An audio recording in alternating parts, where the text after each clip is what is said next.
No, I'll kind of, touch upon some of the things that Bartosz spoke about.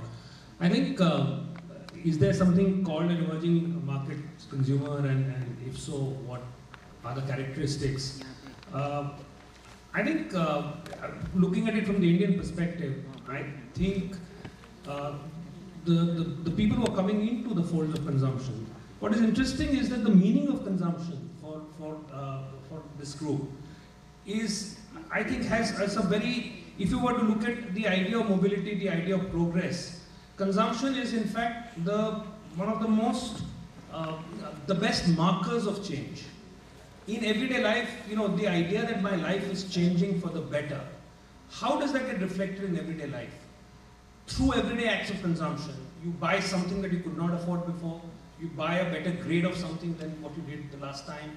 As a marker in a granular sense of everyday progress, consumption is therefore a very powerful instrument of expression.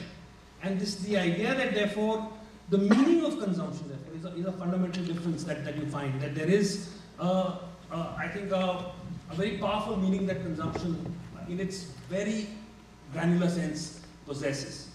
I think right now what is happening in India is this great desire to communicate a newfound mobility. The society in India was founded on the idea of very limited either economic or social mobility. You were born into a certain life script and you stayed in that life script. And the room for maneuver that you had within that life script was that. I mean, you were born with a strong caste structure.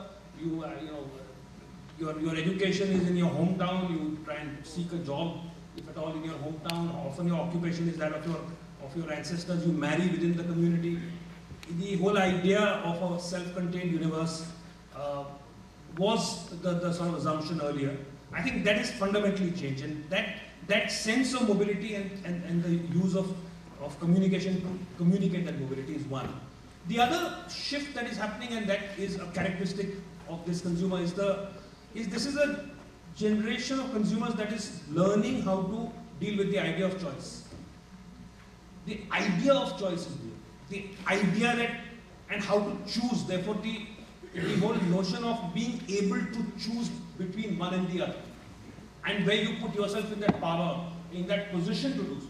I mean, my sort of favorite example of this is the old Hindi film, where if there was a love triangle, somebody had to die. Because there was no way somebody would choose. There was no way that the girl would say, I prefer this guy.